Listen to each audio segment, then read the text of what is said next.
that off. Go, no. Back to there. Facebook is right there. Get rid of that. Bam. Can you run I want you to try to run the discussion today so I don't talk so fucking much, by the way.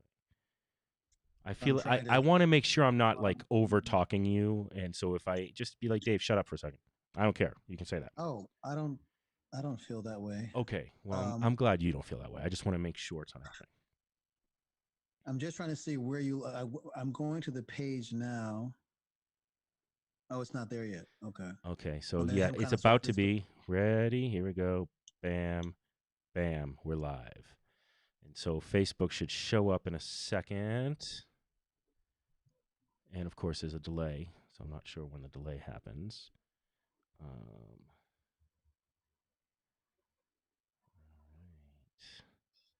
It's officially 6. So. And it's live on my Facebook. Oh, it is. Oh, maybe I just have to refresh it. Let's just refresh. All right. I think, yeah, there we are. We're live. Okay.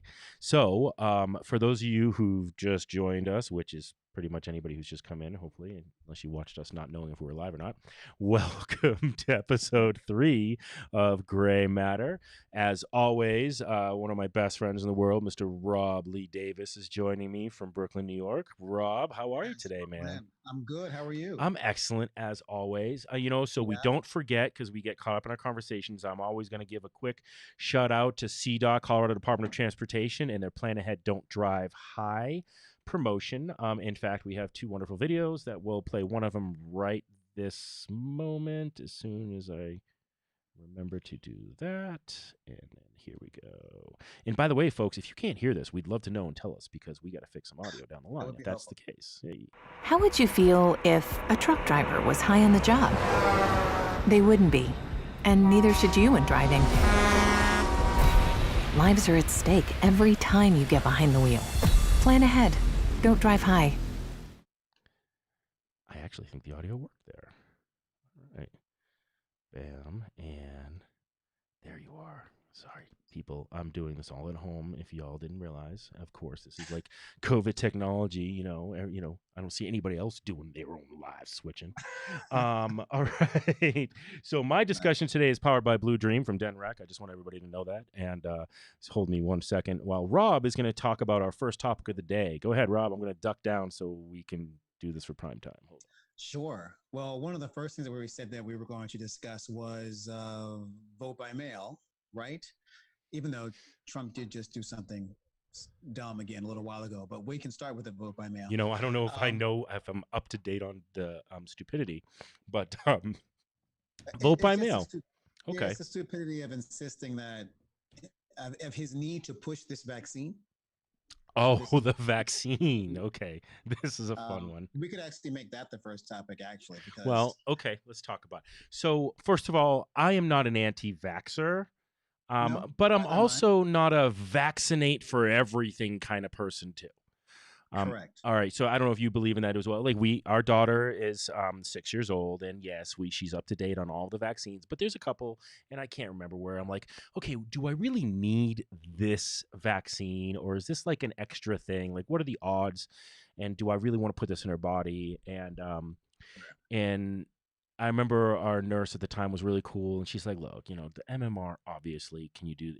Are you going to do that?" And we're like, "Yeah, we're going to do that one. We're going to." And I remember looking at the list, and there was one that I was like, I'm not that concerned about that. What are the odds of this? Okay, my kid's really healthy. Okay, can we like hang? Is this something that's going to kill her? No. Okay, let's move on then. All right, and that was kind of our choice. Okay. But for the most Yeah. part, she has been vaccinated for everything that really matters. All right, it's just like now they have these new vaccines, and I'm like, okay, I didn't know that was a problem. And that's when I'm like, is this marketing? Is this just a way to make money? Hmm. But that said, I'm not an anti-vaxxer, although I don't take the flu shot. I don't know. Do you take the flu shot? I've I've never never had had. the flu shot either. I am a believer that my immune system is, if it's running optimally, should do most of the work. I don't know if that's a true belief that some people hold out there, but I do.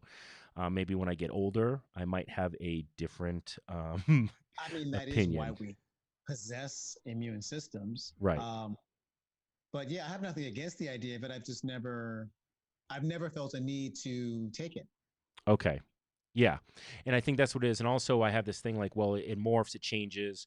And again, it may be just a placebo effect for me, but I don't really get the flu. And if I do, I have 48 hours where I may be a little sick and then I move on and I'm done. Okay. And I Okay. feel like I get the flu less every year.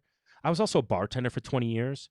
And I actually think that, I mean, the amount of crap I was probably exposed to, Oh yeah, I mean, like I had and absolutely. I wasn't sick almost ever. I mean, so I'm pretty sure I had a strong immune system. And you were a good bartender, so I was a good bartender, actually. Yes. you were. You know what I used to, because, that's how you get a job, is I used to say I was a star tender. It's like, I'm not A just a star bart. Oh tender. yeah, Okay. you used to have there was a there was a thing you would call yourself if you were like a cocky ass I was um, unaware of that. star tender. That means like so I used to freelance and I go from this bar to this bar and this nightclub and this nightclub. So I'd work like the hottest night at Crowbar was gay night on Sunday night. So I would bartend on Yes, gay night. Yeah, it was a hot night, man. It was made so much money. yes, you had your beer. They loved you. Yeah, so yeah, I had the beer. They loved it. And so and so we would do that. But yeah, we would call ourselves star tenders because you could go and party everywhere and like you got to like yeah, it was fun. But anyway, that's not anything to do with this conversation.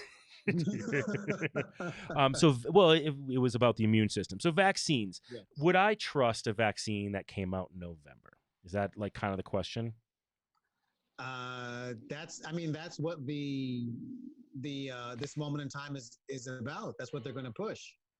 Well, So that means that they'll be that their desire is to have one in about what November, five right? weeks, He five literally weeks from said now. before the election. I know. Now, what's funny is you have I think it was the AstraZeneca vaccine that was working with Oxford University, which was the one that was touted as the furthest along, not counting the Russian vaccine that just said, "Yeah, we're ready," and who knows if Right, they're right, right, ready, right. right? Nobody trusts that, obviously. No. But they were the one that was furthest along, and they were also the one that halted in phase 2, which I believe was 20,000 test subjects. It might be just 10 or whatever. But one out of 20,000 had a severe reaction or severe, like, odd illness. Now, that does not mean that it's from the vaccine. Okay. But what I do appreciate is they said, we are stopping our thing until we determine what the reason is. I haven't heard one way or the other now since then if they've put if that person's illness was because of the vaccine or if they sourced it. I think they haven't sourced it yet, which is why they haven't started up the study, or if they have, they haven't said anything, which would be surprising to me. I think they would want to tell people, "Hey, we're good." This is just all too soon. None of this should be occurring this fast. Well, so here's the thing, right? And so uh, there's this conversation of there's no adults in the room anymore in the No. White House, and the adults in the room, can we be honest, weren't the best adults anyway. All right, True. it was like okay, so who were the adults in the room in the beginning? John Kelly.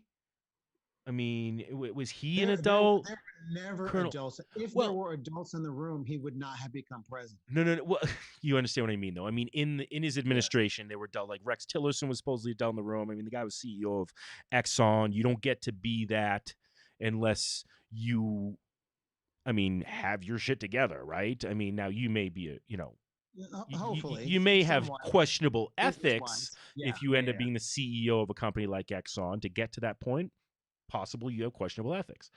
Um, but Yeah. I mean, so the adults in the room were already like those adults who will, like the parents who will throw like raging parties for their kids and smoke weed and drink with all of the kids and all of their friends. Those are the adults that were in the room for Trump when they were there.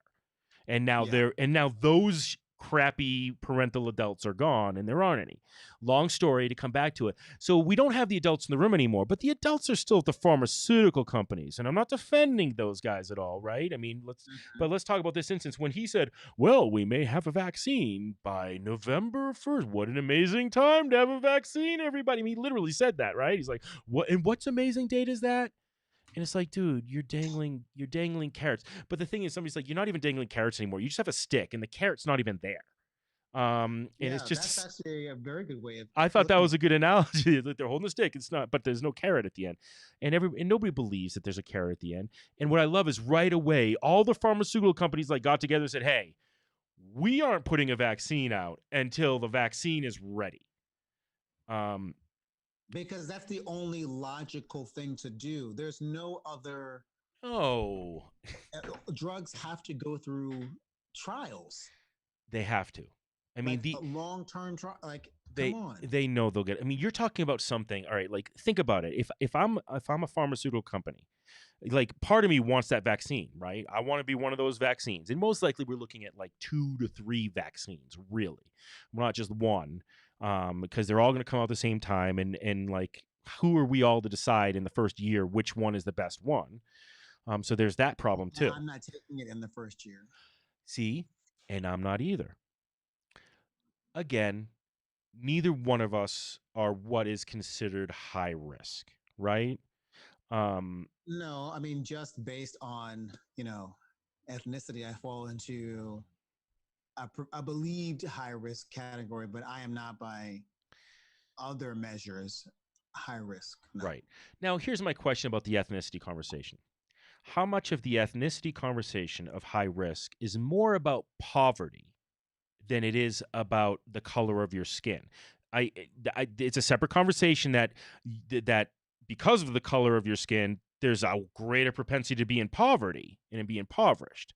But is it more? I really want to know: is it how much of it is economic compared to racial? You know what I mean? Does that make But I don't sense? think you can separate them. They're also intertwined. Like, I think the many people who, if this is largely affecting people who one of their underlying conditions is that they have respiratory issues. Hmm. And you do have a lot of people who have grown up or continue to live in neighborhoods that are not the healthiest in air quality Hmm. whatsoever. Hmm. They're breathing that in all their lives. They don't make enough money to move out of those neighborhoods. Their families have been zoned into those neighborhoods. So it's like they go hand in hand. I don't think you can. I think people want to separate them out, but if we're going to fix things in a larger scale, they can't be separated. Well, I guess the question for me is, so there's 2 conversations that I'm having in my head right now as we're having this conversation, right? The first is what I brought up. Okay, so obviously the color of your skin can absolutely put you in a socioeconomic level. Like, let's just admit we have a caste system in the United States. It's not as defined as Indians had it in their level, in India, Yeah. but there's absolutely a caste, and it's really very binary. I'm almost binary, right? You have the rich, and then you have the uber rich, right? And then you have like the middle class, which is much much smaller than it's ever been. And True. then It keeps diminishing. you're right. And then you have the poor, which is growing number, obviously. But look, based on the color of your skin, just like based on the color of your skin when you're dealing with a cop, what are the odds per 100,000 that you're going to die from that encounter compared to being white? All right, so we Right. understand that there's a correlation there, but there's also a correlation of what is the color of your skin as to what likelihood you have of being poor.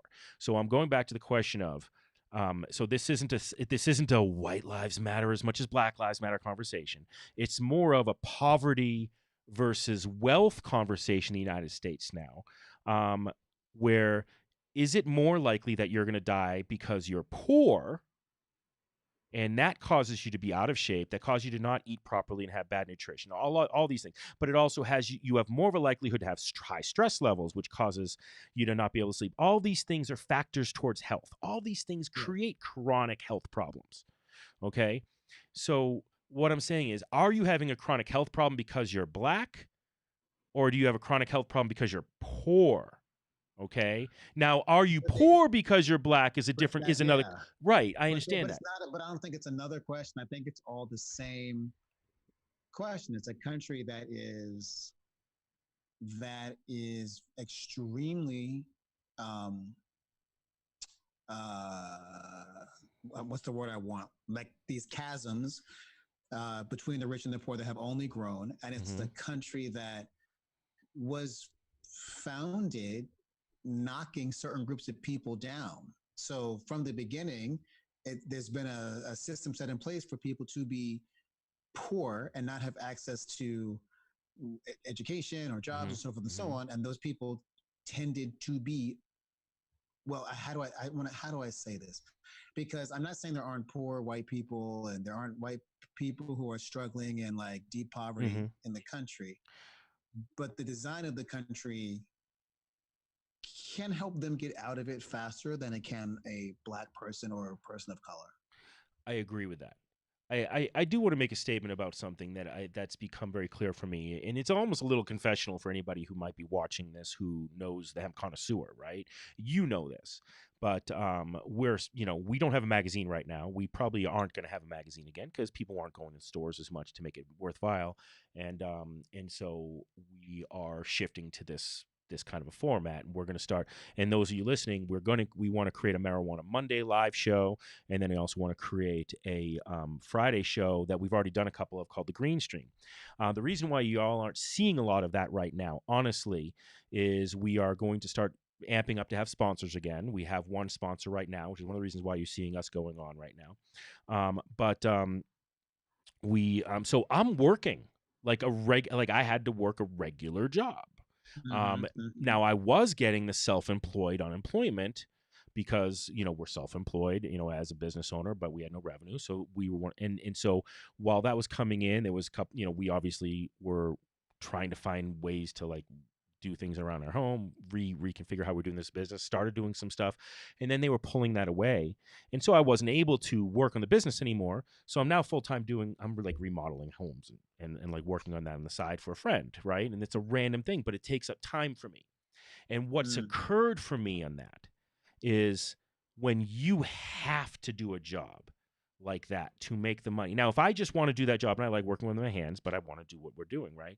And you have to do that job to make a living, you don't have time for a lot of other things. Like I'm home from that. It's physically demanding. I come home, I'm immediately working on taking care of my kid, Mia, because Jackie's been with her all day, teaching her and working on that. And so I'm hanging out with her and I'm spending time with her because that's what I want to do. And I help coach her softball. But, obviously I'm putting time in to be a dad because that's my favorite job, right?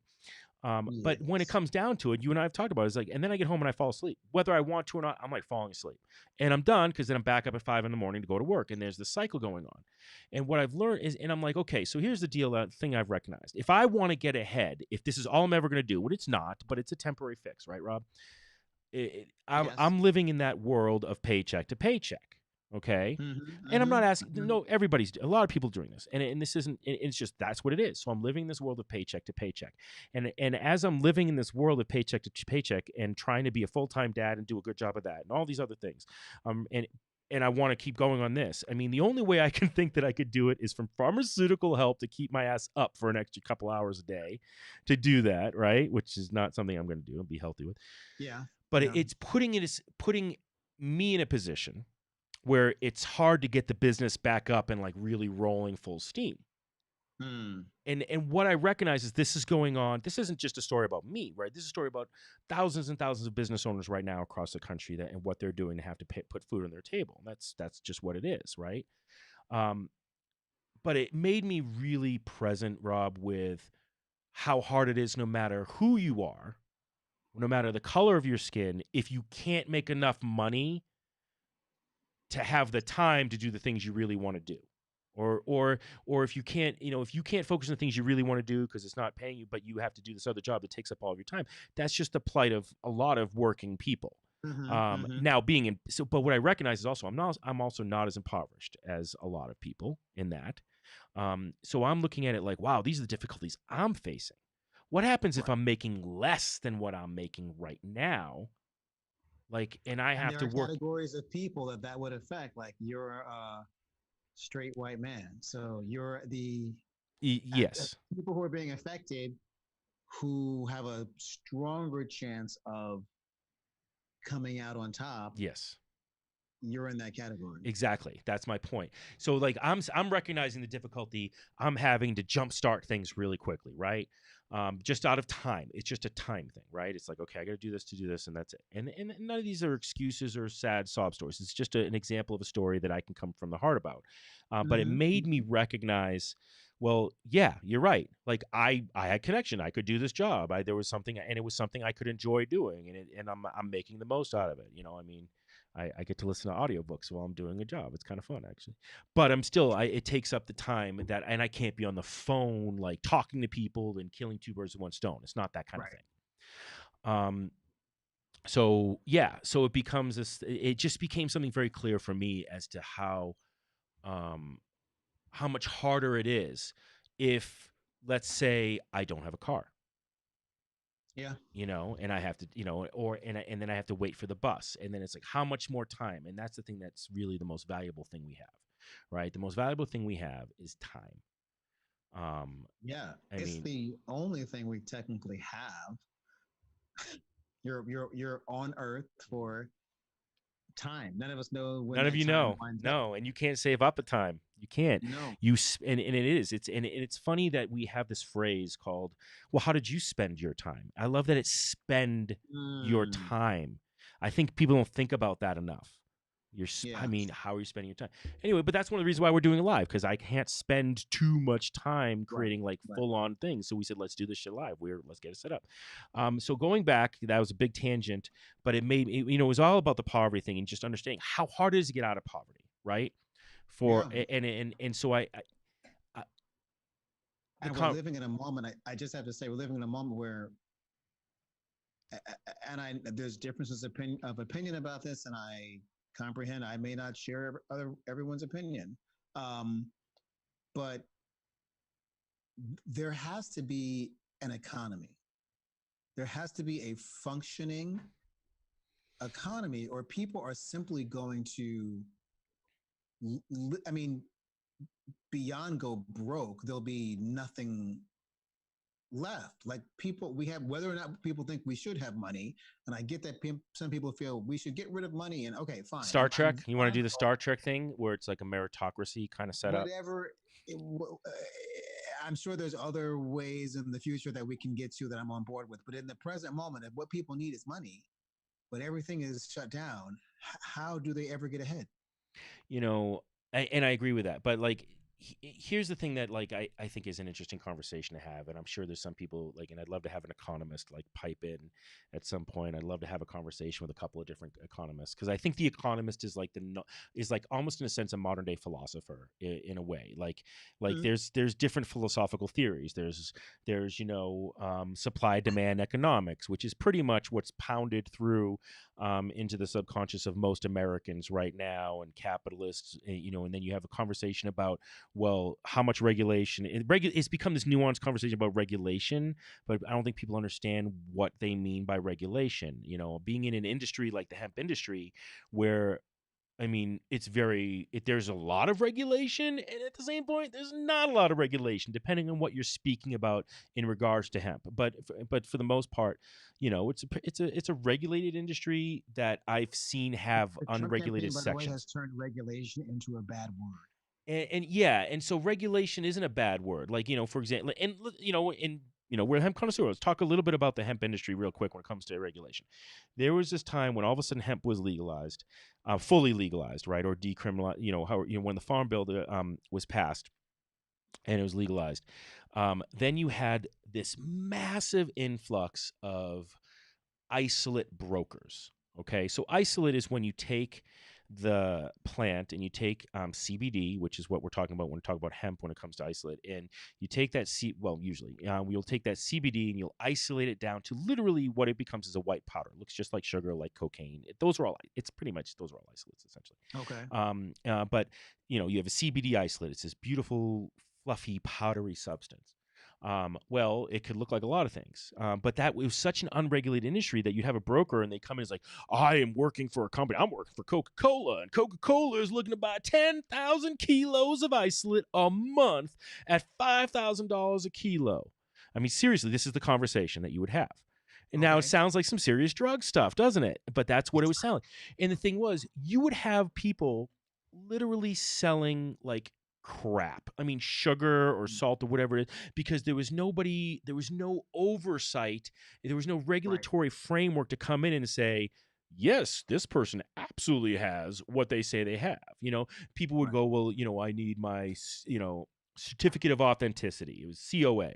Let me give me your COA. But they'd send COAs with doctored dates, all these crazy things. So the deals started to sound like crazy drug deals. And that's the problem with unregulated industries. Like, oh, put it in my escrow account. Then you find out the escrow account is run by their cousin Frankie, Yes. and they're, whatever. They're in another country and you don't even realize it.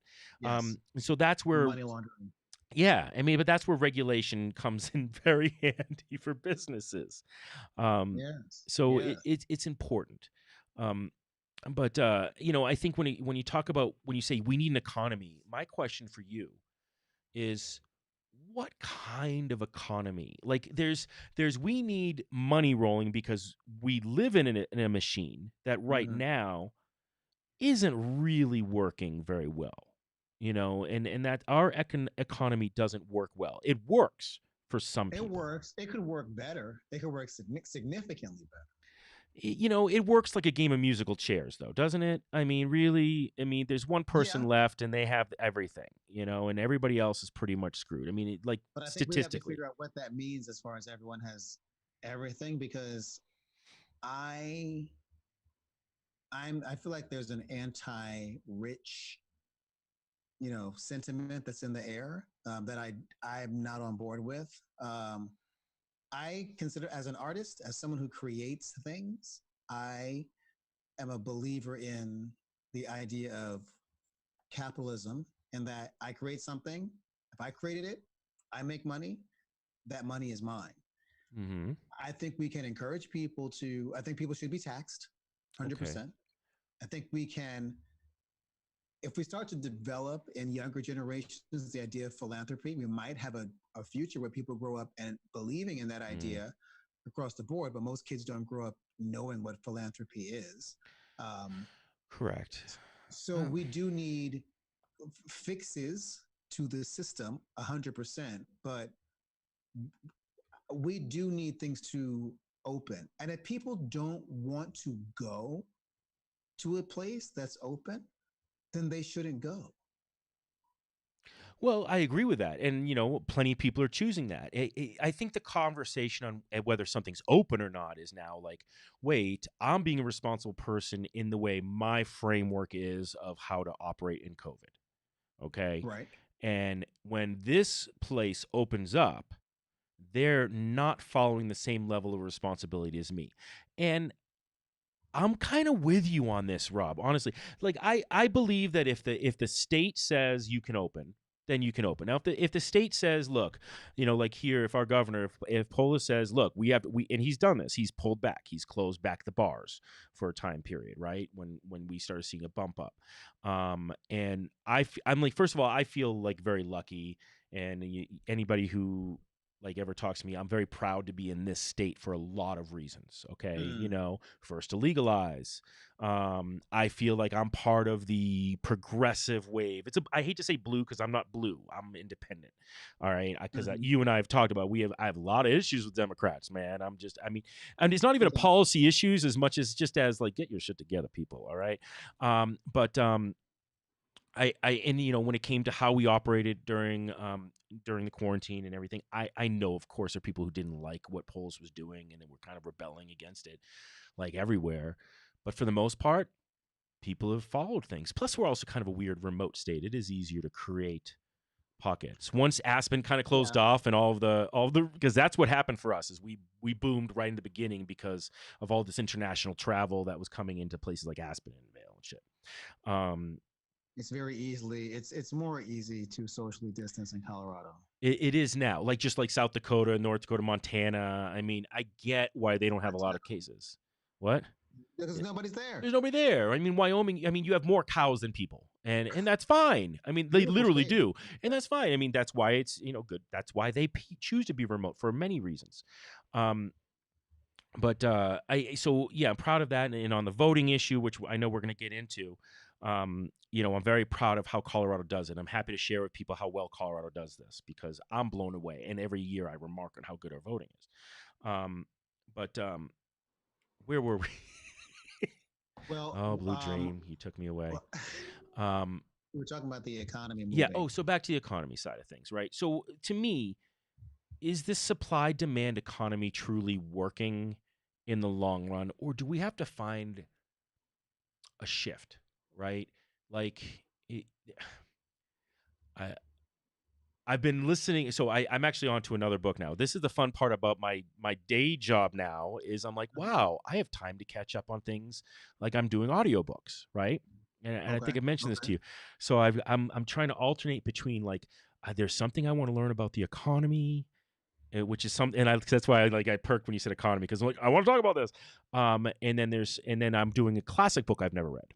So the first book I did was Evil Geniuses by Kurt Anderson, and it's Okay. about because I've always had this conversation in my head, Rob, of why do people vote against their own interests?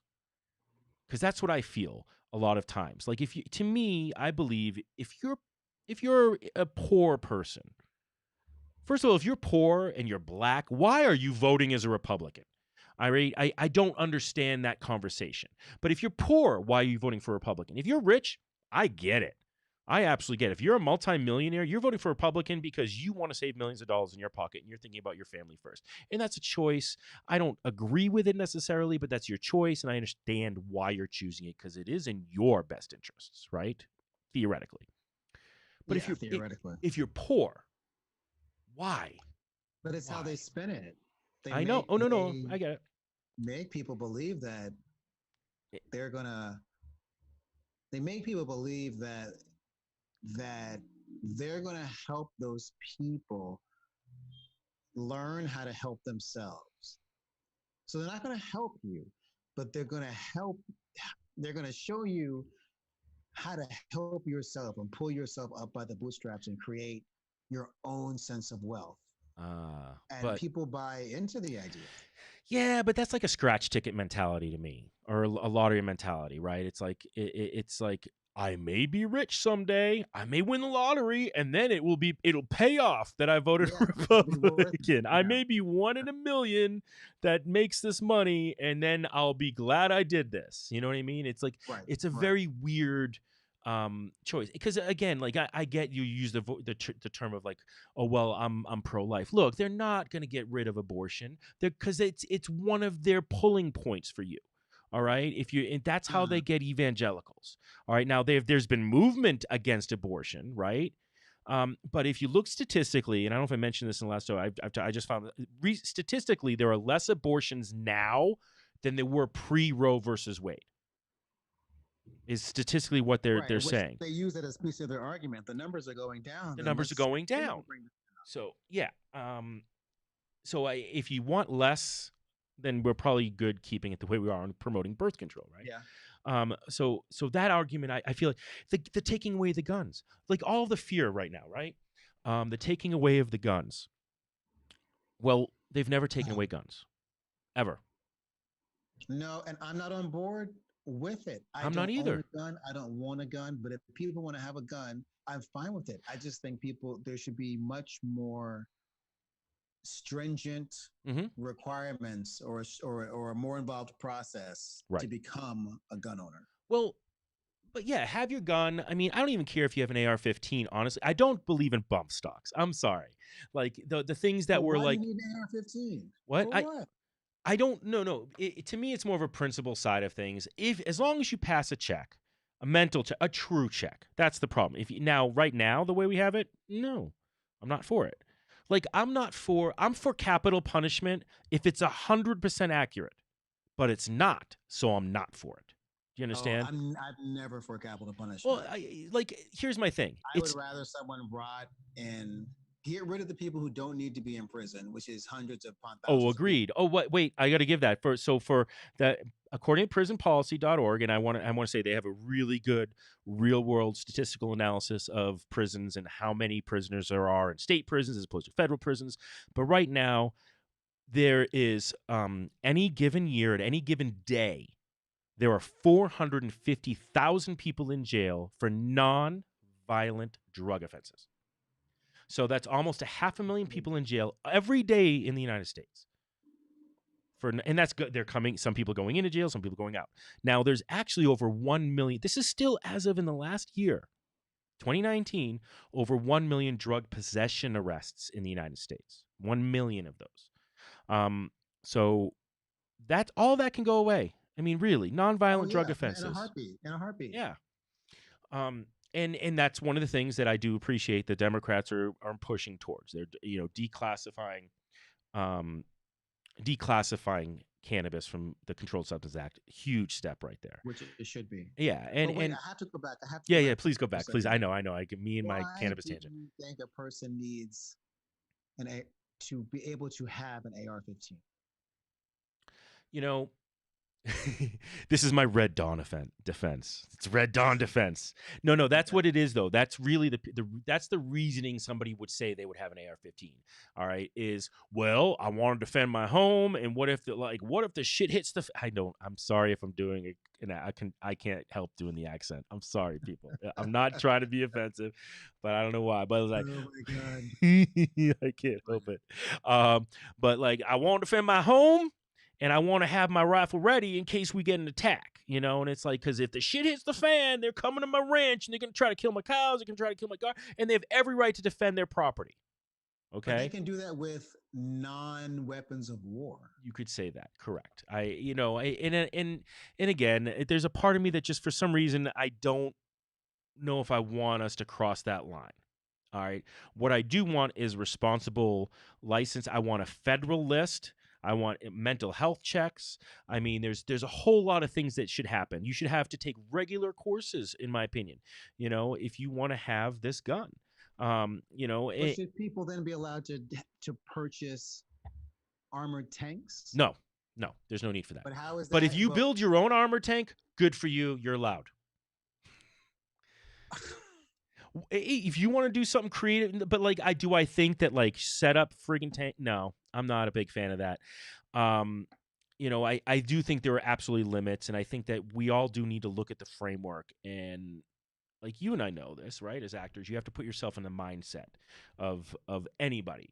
And if I'm going to put myself in the mindset of one of our founding fathers, all right, besides accepting slavery, accepting slavery. Yeah, but hey, you got, again, we're actors, right? We have to be able to play the bad people too, right? We have to justify it in our minds. All right. But here's the thing. If I'm writing this framework about a militia, which is part of it, right? And then having, the right to bear arms, I'm still talking about single loading muskets. Exactly. They weren't talking about, right. Machine guns. There isn't a thing. Yeah, I mean, and was there a question about can you have a cannon? I'm curious about that one. I'd love to have, because they had cannons. So is anybody allowed to have a cannon back then? I mean, that's an interesting interpretation. I bet the argument would have been no. They would have said hey, Thomas, why do you need a cannon? First of all, Thomas ain't spending the time to have wheels on a cannon that he's never going to use. He's going to turn those wheels and have a horse pulling it for a plow or for wagon or whatever, because it's just stupid. All right. 100%. All right. But yeah, I mean, there is that conversation, right? And I'm not, I think it's a valid conversation. What were they thinking about when it came to arms? All right.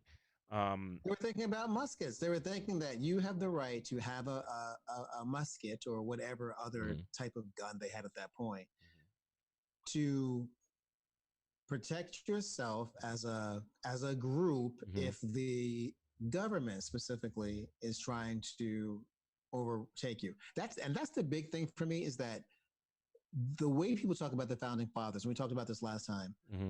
So they're all a bunch of slave owners, right? Many of them are slave owners. Yes, many of them. Who are fighting against a country that they left for their freedom, and it's a rebellious revolution. Yet today, the right right? The conservative world, they love to use the words rebellion and revolution as evil terms present day, but they celebrate them as part of what made the country great. Right. Yeah. It's ridiculous. Well, I mean, it's status quo, right? I mean, in a sense, that I mean, isn't that basically what a conservative is? I don't Usually, know what a I conservative don't is either. anymore. Actually, I don't think they They've know anymore, bro. given I don't up think they know.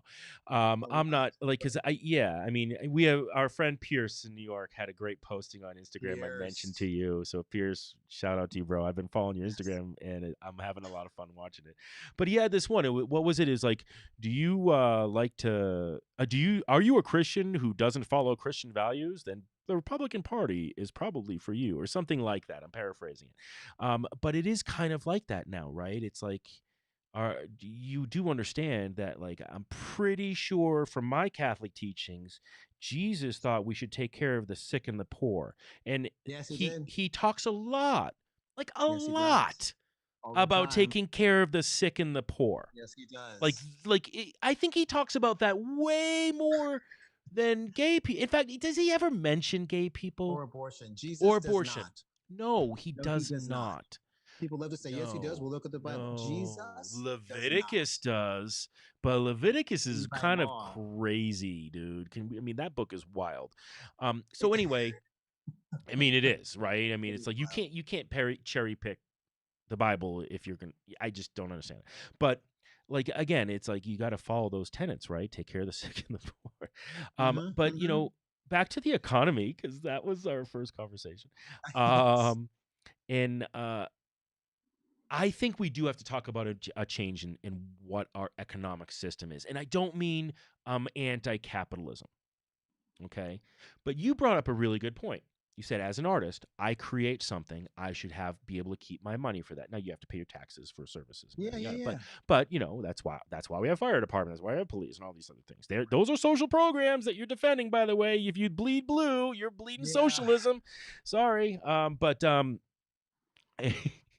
They that dismiss it as not being socialist. So they turn it into like, no, it's just like work for hire or yeah. something. They're trying to find new ways to I, I push back. I think we need to create a rule, and the one that comes into mind is insurance companies and private prisons, right? And the rule should be for capitalism is you cannot have profit is great, fine, make your profit as long as you're not profiting on pain. And what I mean by You that, like with drug companies? no. Well, and again, there's another conversation about drug companies where they charge way too much, right? That's a different thing, and I'd love to talk about the Pharma Bro someday. Because Oh, that Martin Shkreli guy? thank you, yeah, Oh, yeah, oh yeah, God. yeah. He's on the list of people with the Use most of a human punchable being. faces ever. Him and Tucker Yes. Carlson have the most punchable face. Oh my God, no, yeah. He Tucker does. Carlson needs, yeah, yeah, He yeah. does. We'll He talk does. about them later. Yes, No yes, time yes, right yes. But if you so that's profiting off of curing somebody, not curing, by the way, treating, but because they don't cure shit anymore. But when I'm saying profiting off pain, what I mean is you shouldn't be making money off of me because I'm in prison, now. Oh, absolutely. right? That's You just shouldn't disgusting. you shouldn't make a profit off of me because I've paid into an medical insurance all this time, and then when it's time for me to get sick, I actually didn't get any money off. All right? And now Right. because you're denying my claim so that you can have more profits. All right? And now you're putting me in debt because you're not even taking care of me for what I paid you for, essentially, right? That's profiting on pain. That's what I mean. Like, so that just needs to be a rule. That's the problem with You would unfettered think it cap. would be understood in society overall, but it's not. But see, There are no, but people who believe that people should be in prison, and it's okay if they're slave labor. Like that's fine with people. no, it's okay that they're in prison. It's not okay that you make more money as a company the more people there are in prison. Okay? Because Shouldn't then be. what's your objective? What's your objective then? Yes. Your objective is to build up the notion in society that there are countless criminals out there who need to be rounded up, and then you need a larger police force to Mhm. get those people Mhm. in prison. Yeah. And then don't forget rehabilitation services cost money. So if I'm profiting off of my prison, I'm not going to put as much time or effort into the rehabilitation services Yep. because obviously I actually want you coming right back into the system. So I'm going to set up a system where you're going to fail, so your ass is back here, so I can make money off of you being here again. And Yeah. that's Our prison system is like, right. there are people in there who shouldn't be in there. Yes. I agree with you about working on the economic system, but I also think we need to rethink what is the purpose of prison? Who are we sending there? Why and for what reason? Correct. I agree with that. A lot of people should not be in prison. If you murder someone, 100%. If you rape someone, if you are, pretty much most felonies that aren't drug related, you absolutely need to be in there. Now, when we go into the drug related felonies, you have to look at them on a case by case basis, in my opinion. Like, I'm a believer in decriminalization of everything. Okay. of everything. Oh, heck yeah, everything. All right. And all anybody needs to do is look at Portugal. Okay. Portugal had a horrible drug trafficking problem and a horrible heroin problem, actually, was one of their issues. They decriminalized everything and they focused on rehabilitation and treatment. They also focused on providing clean needles and things like that. So you've changed the problem from a criminal problem to now a healthcare problem, right? In a sense, is like, okay, now we're going to solve this by working on the healthcare system and the treatment system. And so now you're treating it to the root, right? You're not treating a symptom, you're treating the cause. And to me, that's what prison should be about, right? What's the cause? If I'm just going to punish you, but I'm not going to get to the root of why you committed your crime or where you were, so that when you're out, you don't do that again. Then yeah, I'm a placeholder for you until you're back out in the system, and until you're back out, and then you're going to come back into the system. So they decriminalized everything. So you mentioned heroin because that's the thing I was going to use as the example. So decriminalizing it versus making it legal, available in the mass market are yeah, two different. Yes, absolutely. So that's the thing to understand.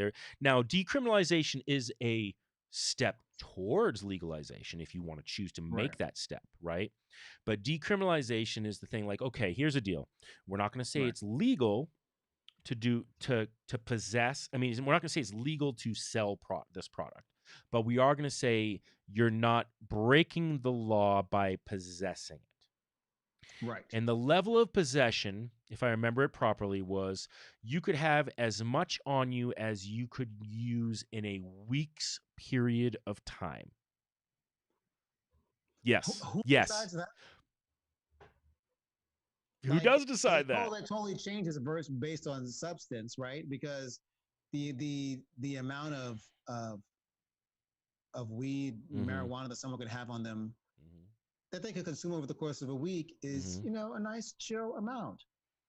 Cocaine, that's a whole other thing. It's hard for me to explain what I'm trying to say, but seems like, how do you decide that? You don't. And so I think that's an interesting rule, by the way. And I haven't decided if I like that rule or don't like that rule, because it becomes like, you have to tell me as a person, like, this is how much I take every day, and I'm pretty sure that, like, if you're walking around with a kilo of heroin, that's not a weekly supply. All right. So let's be clear. I think there's a common sense thing in there where a cop's like, dude, you're going to jail because you're trafficking. And they still, if you have that much on you, you're trafficking. Okay. So what you're doing is, this is part of like that conversation, right, of where I think the defunding police conversation needs to go, in a sense, right, is let's point the police back to where we really want them. All right. We don't want them on the drug addicts. We want them on the people who are mass selling these dangerous drugs. Okay. So if you're somebody carrying, we want to send you to rehab. Go to fucking rehab. Try to get yourself cleaned up. If you're not and you're back on the streets, you're back on the streets, but you're not committing crimes to get your drugs. That's the first thing. Okay. So there's that part. It's the same like legalizing prostitution, which why it's a victimless crime if it's legal. If it's legal, it's a victimless crime. Yes. Right. it's a victim. There's a lot of victims going on, in my opinion, when it's not legal. So and that's. Yeah. But I'm somebody who's like, I believe in less laws that govern a person's body, right? So if I'm putting this shit in my body, you shouldn't tell me I can't put this shit in my body if I want to. Yeah. I mean, it's But the thing with the defunding the police is if you do put more services toward rehabilitation and so forth, and just take them away from the drug addicts and have them go after the drug dealers, right? Mhm. Number one, some of the drug dealers they're going after, those drugs shouldn't be illegal to begin with. Number one, but number two, that's what defunding the police It is. is. No Well, matter how much they try to spin it as they mean that they want the police department budget to be zero. Are there some people who want that? Sure. yeah, but I don't. Yeah, Overall, that isn't fully what people are saying. no, it's not. It's not at all. They're saying you don't need this massive budget. We could use Mhm. these dollars Mhm. elsewhere Mhm. so that people don't end up having interactions with the police to begin with. Correct. I mean, police are less needed on traffic. I mean, we have the cameras in Denver. I don't Yes. know if you know what I mean. Like where you run that red light, the snap. I've had it happen. Where I thought I was Yes. going through a yellow, I get this, and I'm like, oh shit, I gotta pay this freaking fine. Yes. But what I like is it doesn't take points off your license, which is nice. But Well, so there's less need for the police on that side of things. I think. I mean, doesn't mean that there should be some traffic ordinance people. Maybe that's just their job. And maybe police don't even bother with people speeding unless they're doing something reckless and dangerous and just call it to the traffic people. And that's the only thing those dudes do is traffic stops. And then I would much rather see more detectives doing their jobs and But that's what I'm saying. We right. don't actually need as many quote unquote foot soldier police Mm-hmm. as we have been sold, Mm-hmm. right? Many places could probably cut in half and still get the work they need done. There are some places who don't want police at all. Mm-hmm. And if they're dependent upon your town, like if you're living in, Mayberry and, Andrew Griffith is your mayor or sheriff, whatever he was, maybe there's aren't issues in your community because it's so small that you don't need a police department. And that's okay. I'm not going to blanketly say there need to be police everywhere. Well, and that happens in smaller towns. You have a county sheriff, right? And the county can Right. have multiple towns inside of it, and so yeah, I mean they're a little more spread thin, and there's less for them to deal with. And usually, what those guys are doing, like, they're doing a lot of domestic calls, like or whatever. That's a common thing for police, right? Is the domestic calls, the domestic abuse. So yeah, but back to Portugal, it's been successful, by the way. This has been going on for I want to say it's been over 10 years now. I think it's 12. I think it happened in 2009, 11 years. I got to go back and look at the exact date that it happened. But Portugal decriminalized, and if you want, and just look at how it's been going and see how the process has been for them. And that's the thing is, it's like it just works. And it was one of those, the gateway conversation used to always crack me up too, like marijuana is a gateway drug. And it was like, no, prohibition is the gateway. All right. Because when I go to the liquor store, the person in the liquor store doesn't offer me heroin. No, generally not. No. Generally not. I go up, I buy my liquor, I do it. When I go into the dispensary, never thought when I left, wow, I need to get some LSD. Or I need to get some heroin. It's never been that. What it's been is you go to buy some weed illegally, and that dude diversifies sometimes, right? Not everybody, I mean, when I was selling on the black market, I was pretty much, I just green all the way, man. That's all I did. All right. But though there were those out there that when I would go in, they'd be like, hey, man, do you want some opium? Do you want some this? Do you want some of that? I mean, it was like a friggin' variety store. So, and that's when I realized, it's like, see, it's prohibition that's the gateway. You don't smoke weed and go, wow, thanks to that weed, I think I'm going to try heroin. It doesn't work that way. It just doesn't. No, that has not been my experience. I'll put it that way. So like I said, the gateway is prohibition. And so I've always loved having that argument with people who were like all about like, no, it should be legal because it's a gateway drug. It's like, no, you're creating a gateway. So whatever. So for those of you who still in states that are illegal, remember that argument against the gateway drug thing, because it's prohibition. That's the gateway. The more you know. I want to jump to something because. Oh my God, we only have 7 minutes left. closing in on the Yes, we're hour. gonna close out with our another ad from our. We did play one. See, remember that's why I did it in the beginning because I was worried that we were gonna Perfect. not get our sponsor in. And Of all the things here on this list, and we can come back to some of them next week, but yeah. the NFL, Oh, we do have to talk about that. we should talk about that.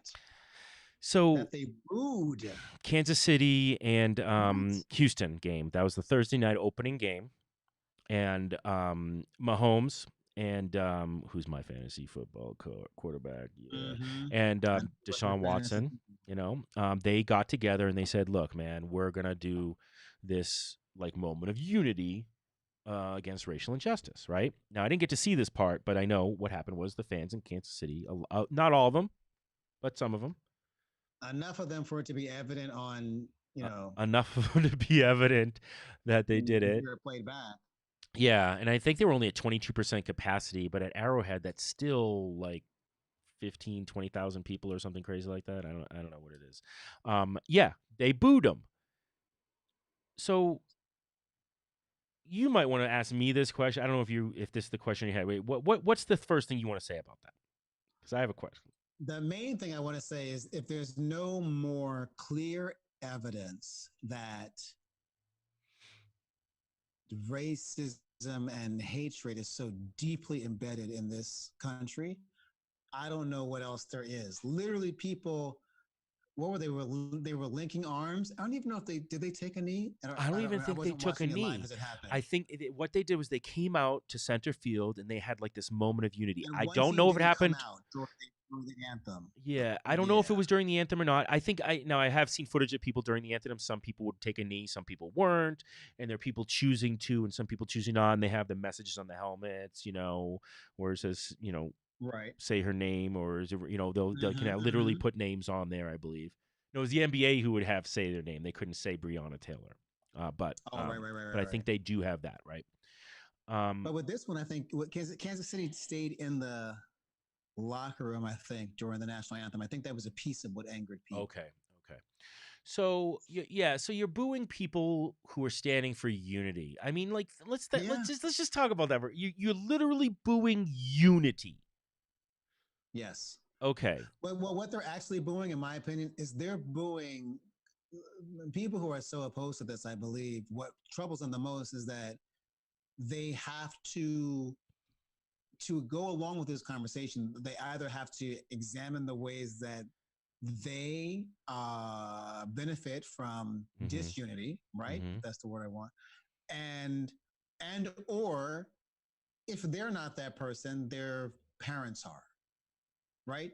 Or that there's someone in their world who has played a negative role in creating this kind of horrible moment that we're living in, and they don't want to deal with it. They're bothered that they have to confront their own either personal lives or family. They would rather continue to boo than to really just sit down and talk about the issue. Yeah. And I think that's part of it, right? Like there's this we're in the stage, we've been in a long stage of denial. Who am I kidding? Since slavery, I guess. But there's this denial going on. And it's funny because like I had a conversation with a friend of mine who is definitely a Republican, but like here's the thing, like I can have conversation with a Republican when they make this one statement. All right, and I'm now asking this question when I talk to my friends who are Republican because I'm like, can we continue? And I'm like, can you just tell me? Can you just admit that Trump is a horrible human being? And I mean, really, like no. Some Republicans can't.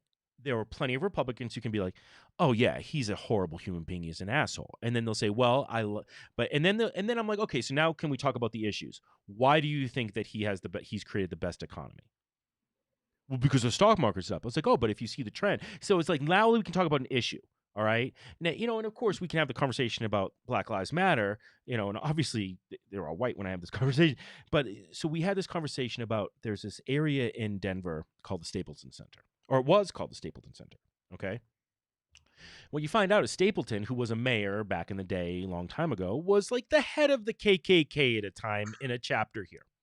All right. Yes. So the Stapleton is one of those like newer developments where it's like, oh, these cute little townhome styles here and these ones here. And they've created this whole like town out of nothing. Right. Still part of Denver, but they wanted to rename the neighborhood something else. All right. Okay. So So they picked a former KKK leader no, member. it was Stapleton, which was the Oh, it KKK was leader. Stapleton. It Oh, was got it, got it, Stapleton. got it. All right. Okay. This just happened like a month ago, and this happened super fast. I didn't even know what was going on. I didn't even know that the guy was KKK. Right. I didn't know it.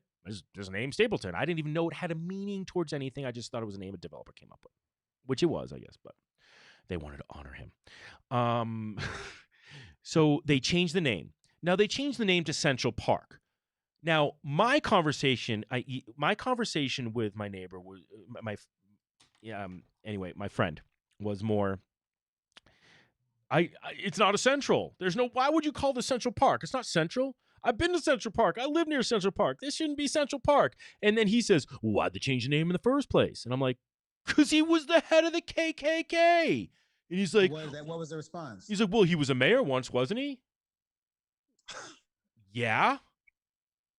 Wow. And I was like, well, why are we changing history? I was like, we're not changing history. We're just not honoring the head of the KKK. Yes. It has nothing to do with changing history. It has to do with not holding up horrible people, right? And as people to name things after. Is there a Hitler Square in Germany still? That's what I'm saying. There isn't. There's no Hitler Square in There wouldn't Germany be. because he lost. Why do we Yes, so promote losers? I mean, as a country, we tell ourselves we don't, but we promote them because we don't historically identify them as, even the Confederacy, for all of its negative aspects. I feel like when it's talked about in schools, I mean, clearly I have not been in high school in like decades, but it wasn't.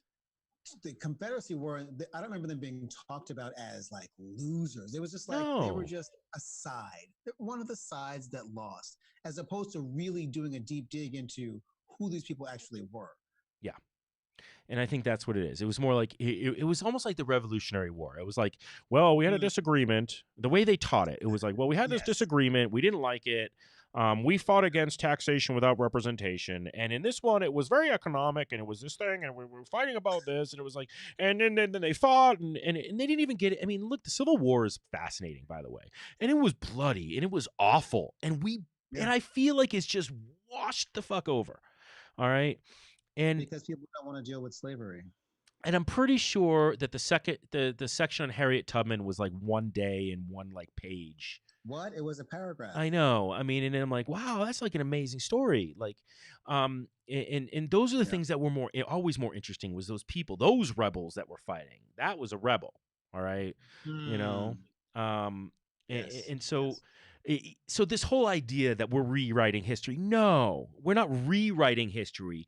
We're adjusting history to be more accurate. Yes. All right. We're correctly writing history. We're correctly writing history. And it comes down to, like, it's really important. Like, I have this conversation with my daughter all the time, and it's kind of fun because I'm working on her with math and doing those kind of things, right? But like more of what it is I'm like, when I'm working on her with like the ukulele, she's practicing ukulele, and she was learning something wrong. And this has happened in softball too when she's doing stuff like that. But she was learning something wrong. She was doing 4 fingers. First time she was like, fretting around with 4 fingers. And she, a part where it's supposed to be her middle finger touching a string, she kept doing it with her ring finger. But it was making it difficult to do the next thing she had to do with her pinky finger. And this is really specific, right? But the conversation I had with her was, Mia, you got to learn how to do it right with the right finger. Because I know as I'm learning guitar, that if I learn it with the wrong finger, it's going to screw me up for the later levels, right? So I got to have those basics down right. So we had a little bit of a frustrating 15 minutes today where I forced her to do it with the correct finger. Okay. And what I told her is like, Mia, it's much harder to unlearn something than it is to learn something. I was like, you learned how to do this wrong in like 5 seconds. You learned how to do it wrong and you did it wrong. You got it in 5 seconds. And that was in your body. Now you got to unlearn it. You got to do it like 5-10 times longer to unlearn it. And she did. And at the end, she gave me a little smile like, wow, that's so much better, Daddy. And but it like she had, and it's painful and she hated it. And to me, That's a lot of white America right now. All right. White America they learned it wrong. And they like how they've learned it wrong because they're comfortable with what they've learned. Yes. All right. But you can't That's put you that's can't, a brilliant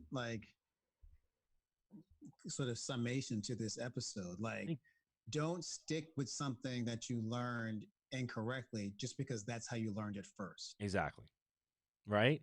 Because and it's much more rewarding when you unlearn this and then you learn the correct history. You now can learn from that mistake. And I think that's what it comes down to is, look, can we just admit that we as a country have made massive fucking mistakes? And then as soon as we admit that, there's way more power. That's not weakness, that's Yeah. strength. That's Yeah. strength, right? I totally agree. Right? So We'll see if that happens. We'll see what happens on November 3rd. we'll see what happens November 3rd, but we got to stop using our ring finger and start using our middle fingers, which is literally what it was for me today, which is kind of Yes. hilarious, right? Yes.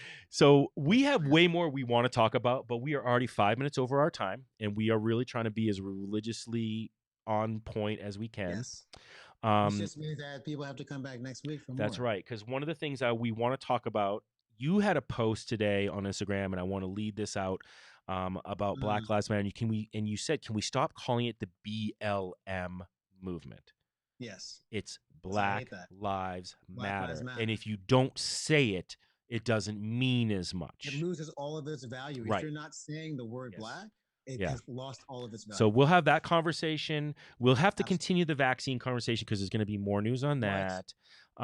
We do have to talk more about vote by mail. We got to talk more about vote by mail. Which, by the way, vote by mail works. It's not easy to do fraudulently if you're in a system that's accurate. And every Republican who votes in Colorado knows that shit because it's awesome here.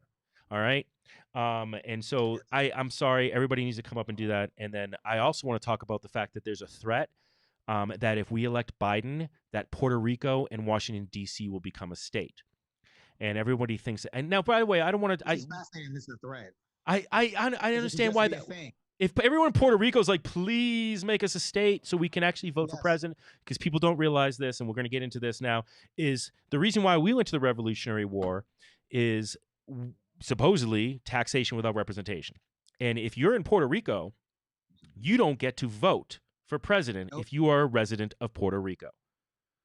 Yes, they are taxed without representation. Unbelievable to me. So something we should definitely talk about because that's just ridiculous.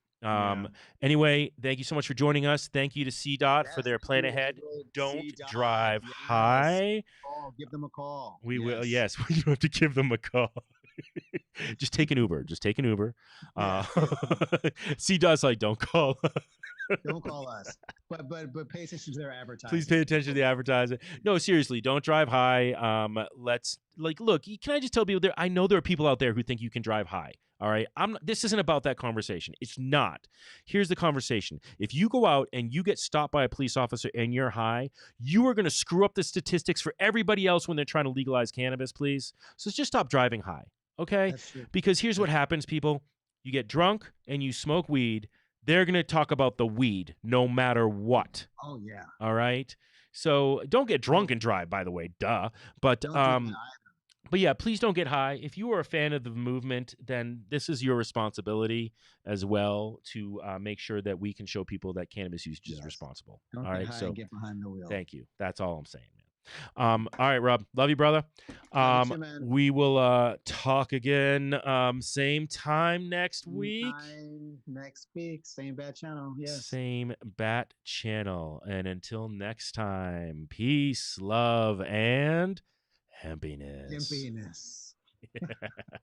Peace.